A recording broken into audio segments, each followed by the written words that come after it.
자리에서 일어나셔서 같이 한 목소리로 읽도록 하겠습니다.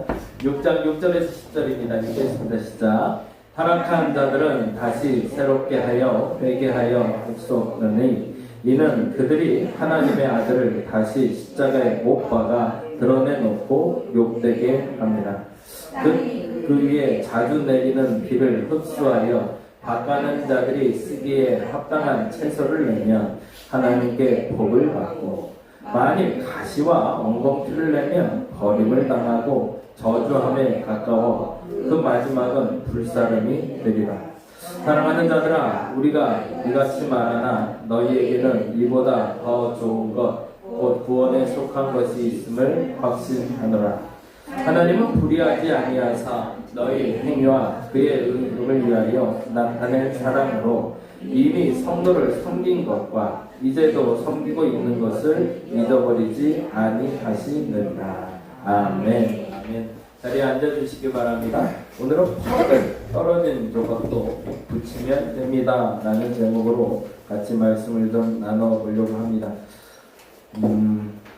금요일날 나눴던 말씀이기도 한데요, 그 말씀을 통해서 신앙생활에 대한 기준을 조금 다시 한번 잡아봤으면 좋겠습니다. 초대 교인들에게 두려움이 있었어요. 그 두려움은 뭐냐면 죽음에 대한 두려움이었습니다. 지금 우리하고는 조금 좀 개념이 달라요. 예수 믿는 게 우리는 좀 설렁설렁해도 될 수 있는 상황으로 우리는 예수를 믿고 있지만 초기 교인들의 신앙생활은 그렇지가 않았습니다.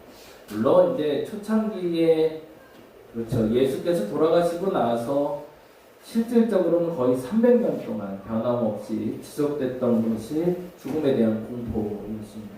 근데 이 죽음에 대한 공포 중에 제일 큰 죽음에 대한 공포는 죽음 전과 후로 나뉘는데요. 왜 죽음 전이라고 얘기할까요? 죽음 전에 뭐가 가장 어려울 것 같으세요? 여러분이 생각하십니다. 만약 내가 지금 죽어야 된다면 뭐가 제일 두려우세요? 사실은 어른들도 그 얘기 많이 하세요. 그냥 자다가 그냥 눈 감았는데 일어나 보니까 천국이면 너무 좋겠다는 표현을 많이 쓰시는데, 그 이유는 아프다 죽는 게 싫어서 그렇거든요.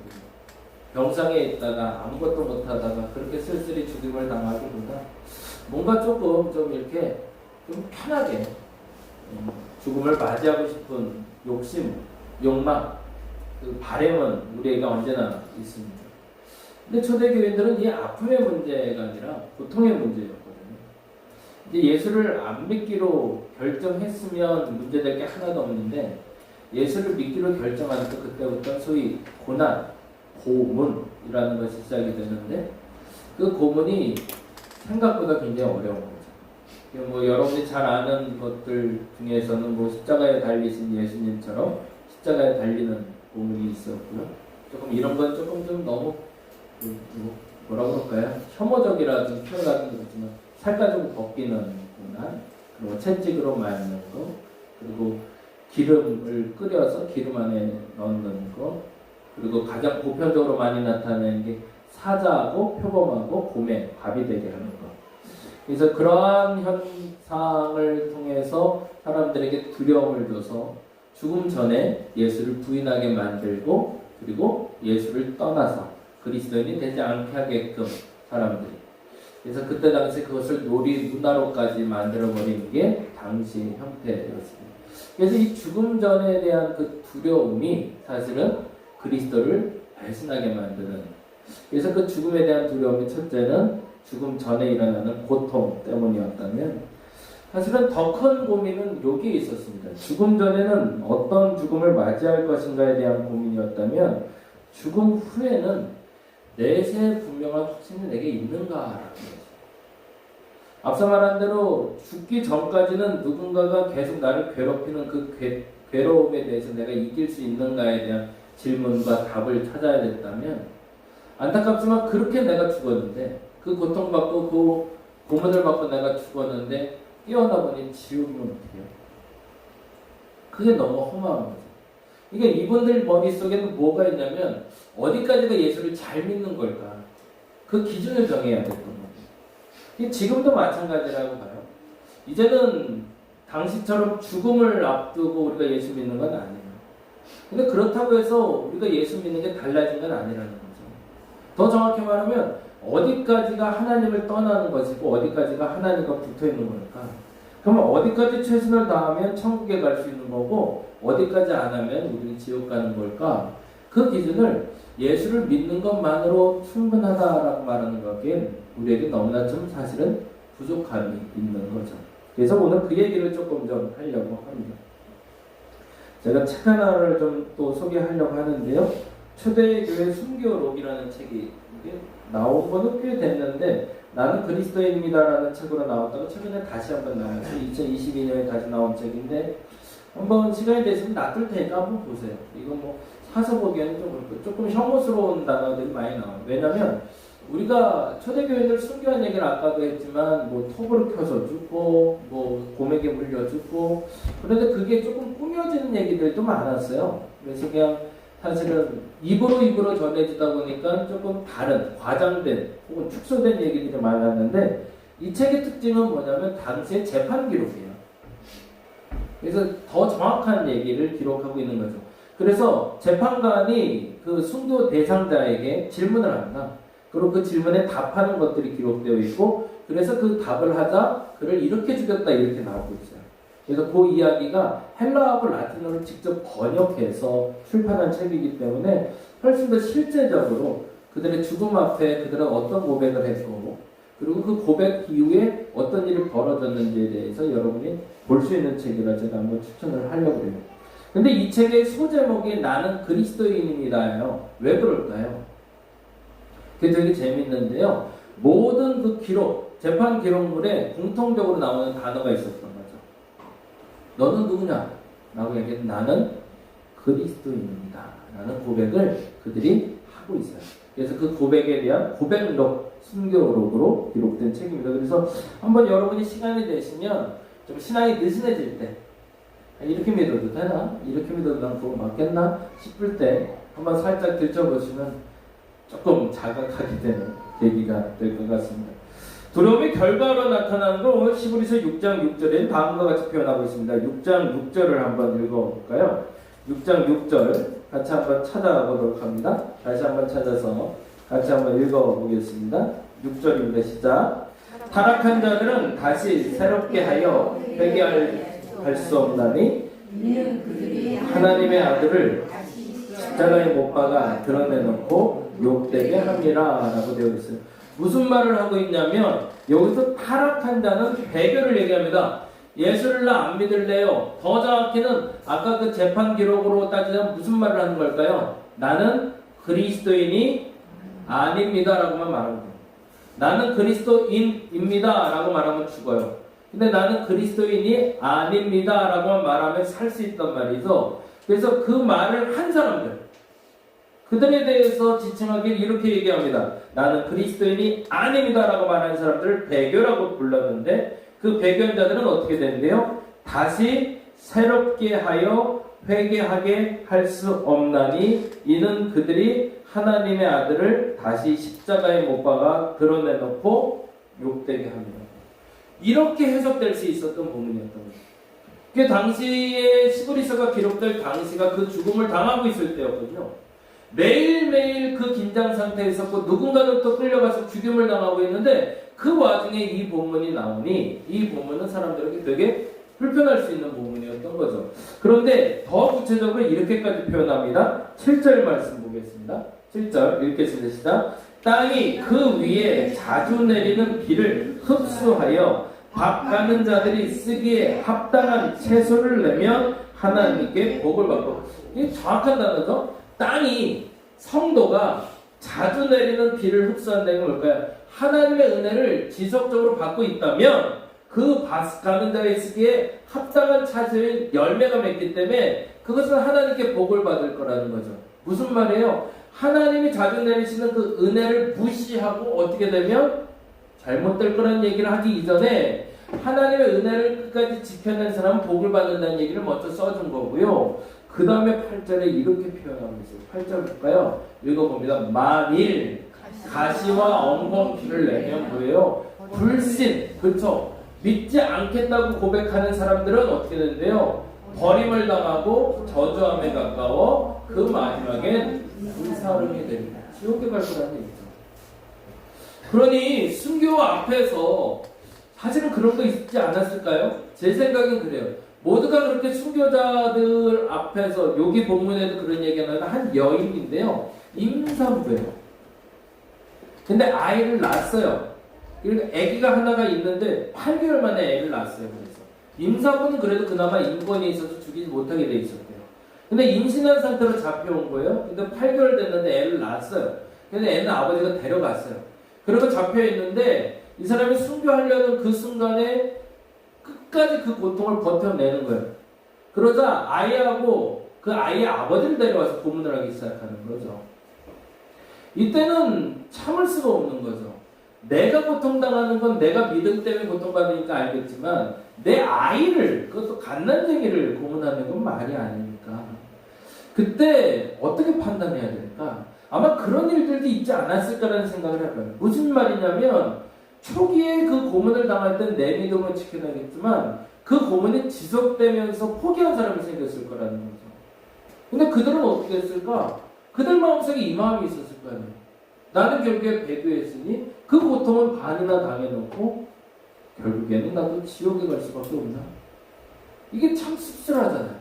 차라리 아예 배교를 해서 고문이라도 안 당했으면 우리 애가 그렇게 상해를 안 당했으면 차라리 날 것을 평생 상처로 가겠죠. 그들을 위한 책이 바로 11서입니다. 그래서 그들에게 너희의 신앙이 지금 그렇게 꺾이고 무너지는 것처럼 보여도 그럼에도 불구하고 이런 일이 있으니 염려하지 말라는 얘기를 하고 싶어요. 그 얘기를 다음과 같이 표현합니다. 두려움을 넘어서도 되는 이유. 그들이 그렇게 실체, 잘못을 했음에도 불구하고 기억해야 될 말이 있다라고 이야기합니다. 그게 9절이죠. 같이 읽어볼까요? 같이 읽어보니 시작. 사랑하는 자들아, 우리가 이같이 말한다는 건 뭐예요? 아까 말한 대로 가시덤불을 매면 죽을 거고 내리는 비를 촉촉히 맞아 열매 맺으면 살 건데, 그런데 만일에 내가 이같이 말하고 있지만 배교를 하면 죽을 것이라고, 멸망을 당할 것이라고, 지옥에 갈 거라고 얘기하고 있지만 너희에게는 뭐래요? 이보다 더 좋은 것이 있대요. 내가 지금 말하는 이 상황 말고 이 상황을 넘어서 좋은 것이 너희에게 있대요. 그 좋은 걸 이렇게 표현합니다. 뭐라고 하죠? 구원에 속한 것이 있음을 확신합니다. 내가 지금 말로는 배교를 했지만, 그래서 그 행동이 무너졌지만, 그러나 내 안에 구원에 좋은 것, 그것이 있음을 내가 확신한다고 얘기해요. 그래서 그것을 지켜낼 수 있다면, 그것이 있다는 것이 확신하다면 너는 구원을 염려하지 말라라고 이야기하는 거죠. 왜요? 이유는 이렇게 얘기합니다. 10절 같이 읽어볼까요? 하나님은 불의하지 않아요. 불의하다는 건 뭘까요? 그렇게 고통받다가 배교처럼 여겨지는 그 사람을 버릴 것이냐 말 것이냐의 문제에서 하나님 불의하지 아니하시다는 거예요. 그 기준을 명확히 정하셨다는 거예요. 너희 행위와 그의 이름을 위하여 나타낸 사랑으로 뭐 하신대요? 이미 성도를 섬긴 것과 이제도 섬기고 있는 것을 잊어버리지 않으십니다. 하나님이 과거의 너희의 믿음의 모습을 기억하고 있다는 거예요. 지금 너의 중심, 그 솔직함을 알고 계시다는 거예요. 가끔은 신앙생활 하다가 지칠 때가 있죠. 왜 안 지치겠어요? 항상 좋지는 않잖아요. 이게 들쑥날쑥 한단 말이에요. 그래서 진짜 하나님 있나? 말은 못하겠지만 그런 생각 들 때도 있고, 내가 이렇게 믿는 게 맞나? 이 시간에 혹시 내가 여기 나와서 이럴 필요 있나? 라는 생각이 들 때도 있고, 이게 들쑥날쑥할 때가 있단 말이에요. 그럼 그때마다 들쑥했을 때, 조금 신앙이 좋아졌을 때 내가 죽음을 당하면 천국 가겠지만, 날쑥했을 때 훅 가라앉았는데 시험에 들어있는데 그때 나 죽으면 어떻게 해요? 그러면 지옥이에요? 이건 아니잖아요. 그렇죠? 사람이 어떻게 똑같아요? 왔다 갔다 할 수도 있잖아요. 그건 지금 우리는 뭐 주일 예배를 안 드리나 마나, 뭐 누굴 욕했니 마느니, 이런 작은 죄에 대해서 얘기하지만, 당신은 고문을 당하다가도 배교처럼 여겨진 사람들, 그러나 죽은 사람들, 그러나 살아난 사람들, 그들에게 기준은 어떻게 정해야 되냐는 거죠. 이렇게 얘기하고 있습니다. 그래서 5가지로 확신을 얘기하는데, 첫 번째는 다음과 같습니다.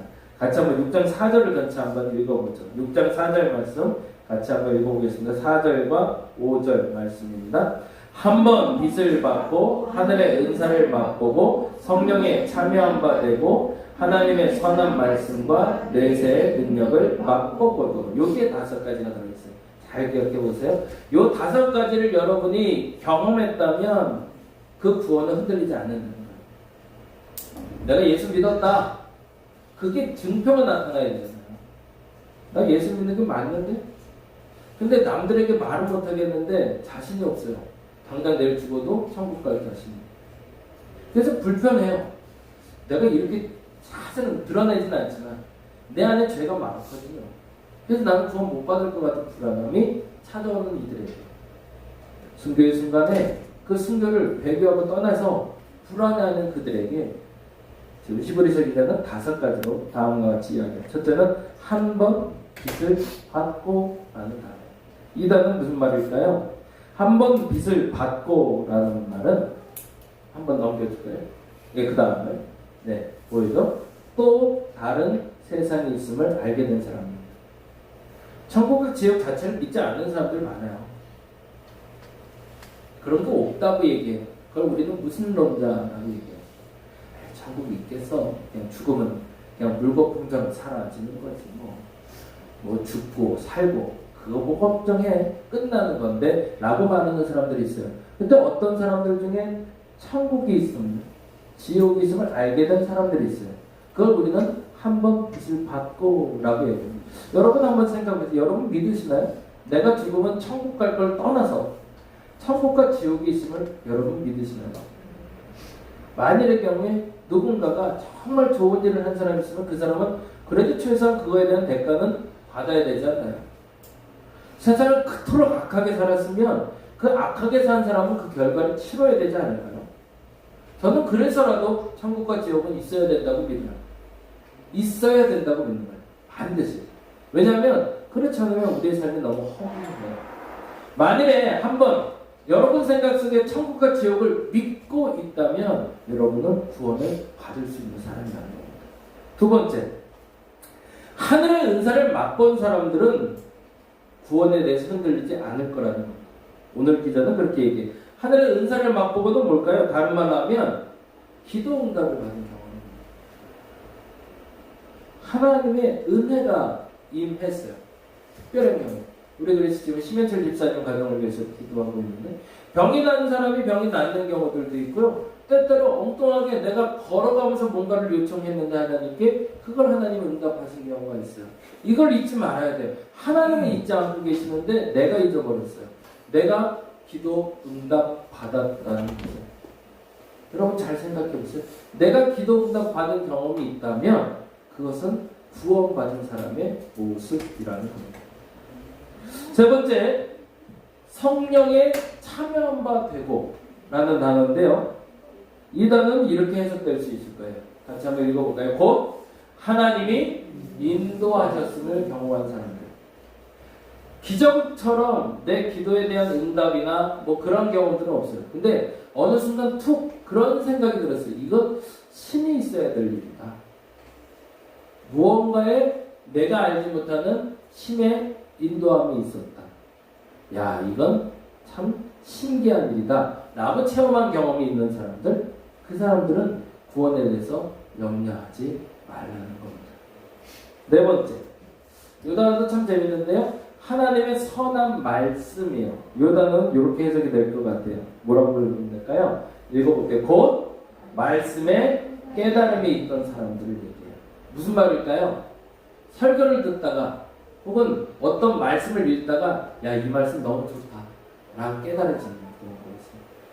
아, 말씀 참 다네 라고 여겼던 경험이 있는 사람들, 그 사람들은 구원을 받은 사람들의 모습이라는 겁니다. 마지막 다섯 번째, 내세의 능력을 맛본 사람들. 내세의 능력이라는 건 죽음의 평안함을 본 사람들이에요. 그럼 무슨 말일까요? 당시에 어떤 일이 벌어지고 있었다고요? 순교자들. 죽는 사람들이 있었어요. 근데 그 죽는 사람들 중에 예수 믿고 죽고 있는데 그 얼굴에 광채가 나는 거예요. 오늘 요 글 중에 하나 제가 좀 읽어드릴게요. 한번 들어보세요. 죽음에 대해서 이야기하면 좀 불편할 수 있어서 죽음 말고 다른 얘기.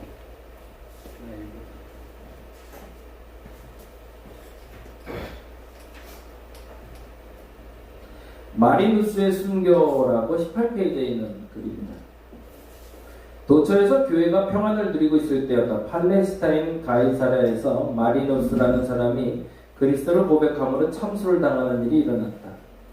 그는 군대에서 높은 지위에 있었고 고귀한 출신과 많은 재산으로 명성이 자자하던 사람이다. 그가 차용을 당하게 된 경위는 다음과 같다. 로마인들에게서 포도나무 가지가 된 표식은 하나의 명예였다. 그것을 가지고 있는 사람은 꼭 백부장이 될 것이라고 사람들은 말했다. 그 포도나무 표식을 받을 수 있는 자리가 하나 비게 되자 마리누스는 계급에 따라 그 자리로 승진하게 되었다. 그런데 그때 승진 후보였던 한 사람이 마리누스를 고발하며 법정에 나타났다. 그는 마리누스가 그리스도인이며 황제들에게 제사를 드리지 않기 때문에 전통적인 로마법에 의해 로마의 관직에 오를 수 없으며 그 자리는 자기가 차지하는 것이 마땅하다고 주장하였다. 그의 말을 듣고 마음이 동요한 재판관 아카이우스는 먼저 마리누스에게 의견을 물어보았다. 마리누스가 단호하게 자신이 그리스도인이라고 고백하자 재판관은 그에게 3시간의 생각할 시간을 주었다.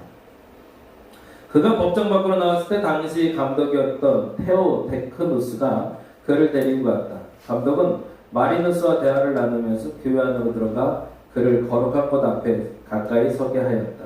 그리고는 마리누스의 겉옷을 살짝 들쳐며 그의 허리에 찬 검을 가리키는 동시에 맞은편에 놓아둔 거룩한 복음서를 가르쳤다. 그리고 마리누스에게 이 2가지 중에 자유롭게 선택하라고 하였다. 아무 망설임 없이 마리누스는 오른손을 뻗어 거룩한 하나님의 책을 가르쳤다. 테크누스가 그에게 말했다. 하나님을 굳게 붙잡으십시오. 그러면 능력을 주시는 하나님으로 인해 당신이 선택한 것을 이룰 수 있을 것이요. 마리누스가 교회에서 나오자 전령이 큰 소리로 외치며 그를 법정으로 오게 하였다. 이미 주어진 시간이 지난 것이다. 재판관 앞에서 그는 더 큰 용기로 자신의 신앙을 고백하였다. 곧바로 그는 사형장으로 끌려가 생을 마감하였다. 이렇게 끝나갔던 인생들이 있습니다. 여러분 어떤 선택을 하실까요? 기회가 주어진 거잖아요. 내게 승진의 기회가 주어졌고 살 수 있는 기회가 주어졌고 한마디면 된다. 여러분은 어떤 선택하실까요? 근데 그 선택을 한 사람이 자기의 높은 지위를 선택하며 마음이 평안해하는 사람이 아니라 그리스도를 선택함으로 마음이 평안해지는 사람들을 보며 인정한 사람들, 그들에게는 구원이 있을 거라고 성경은 말하고 있습니다. 우리의 신앙이 과연 구원에 이를 만한 신앙인지 우리는 점검해 봐야 됩니다. 끊임없이 점검해 봐야 됩니다. 오늘도 나는 구원받을 수 있는 사람인가 연습해 봐야 됩니다. 한번 오늘 기도 제목 다시 한번 보여드립니다. 같이 한번 읽어볼까요? 첫째, 빛을 보게 하소서. 여러분이 그 구원에 대해서 확신을 다시 한번 회복하시기 바랍니다. 지옥, 천국 우리는 있다고 믿습니다. 둘째, 하늘의 은사를 맛보게 하소서. 혹여 지금까지 기도 응답에 대한 경험이 없는 분이 있다면 그 기도 응답을 받을 수 있는 여러분 되시기 바랍니다. 세 번째, 시작. 성령에 참여한 바 되게 하소서. 하나님의 인도하심을 경험할 수 있기를 바랍니다. 네 번째, 하나님의 선한 말씀과 내세의 능력을 맛보게 하소서. 구원의 그 능력, 그 경험을 통해 여러분이 구원받은 자로서 살아갈 수 있는 오늘 한 날 되시기를 간절히 바랍니다. 기도하겠습니다.